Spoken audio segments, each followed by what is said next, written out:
Good evening, Hancock Bison. Thank you for inviting me into your homes today to read you a bedtime story. Today, I've chosen a book to read to you that was my daughter's favorite book. Well, actually, she chose it because she said this was her favorite book when she was a little girl that I used to read to her. The book I'm going to read today is called Six Dinner Sid by Inga Moore. Sid lived at number 1 Aristotle Street. He also lived at number 2, number 3, number 4, number 5, and number 6. Sid lived in 6 houses so that he could have 6 dinners.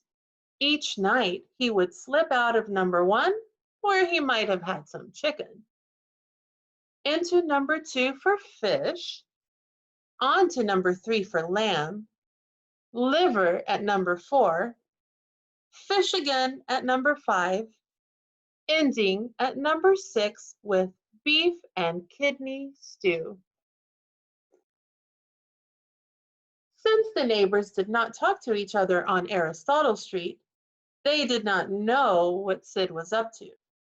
They all believed the cat they fed was theirs, and theirs alone. But Sid had to work hard for his dinners. It wasn't easy being 6 people's pet. He had 6 different names to remember and 6 different ways to behave. When he was being Scaramouche, Sid put on some swanky airs. As Bob, he had a job. He was naughty as Mischief, and silly as Sally, and sooty he smooched. But as Schwartz, he had to act rough and tough. All this work sometimes wore Sid out, but he didn't care as long as he had his 6 dinners. And besides, he liked being scratched in 6 different places and sleeping in 6 different beds. In fact, life on Aristotle Street was just about perfect for Sid until one cold, damp day, he caught a nasty cough. The next thing he knew, he was being taken to the vet. Poor Sid. He was not taken once, not twice, but 6 times. He went with 6 different people in 6 different ways. The vet said Sid's cough wasn't nearly as nasty as it sounded, but to be on the safe side, he should have a spoonful of medicine.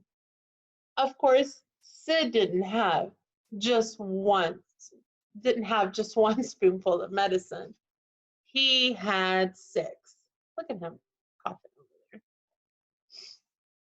Now, one black cat does look much like another, but nobody, not even a busy vet, could see the same cat 6 times without becoming suspicious. Sure enough, when he checked in his appointment book, the vet found 6 cats with a cough, all living on Aristotle Street. So he called the owners at once. And oh dear, Sid was found out. When they discovered what he had been up to, Sid's owners said he had no business eating so many dinners. Yeah. They said in the future they would make sure he had only 1 dinner a day. Poor Sid. But Sid was the 6th dinner a day cat. So he went to live at number 1 Pythagoras Place. He also went to live at numbers 2, 3, 4, 5, and 6. Unlike Aristotle Street, the people who lived at Pythagoras Place talked to their neighbors. So right from the start, everyone knew about Sid's 6 dinners. And because everyone knew, nobody minded. Look at all that love Sid is getting. This is one sneaky cat. I've enjoyed visiting you guys in your class meetings this week. I hope to see you again next week. This book, my daughter brought it up because it also reminded me of all the pets you guys were showing me that you had. That was very interesting pets. I got to see a gecko. Somebody had an iguana. Some of you guys had cats. Some of you guys had dogs. And I just love seeing you guys because I miss you. So thank you for staying with me tonight to listen to Six Dinner Sit, and I hope to see you again soon. Have a great weekend.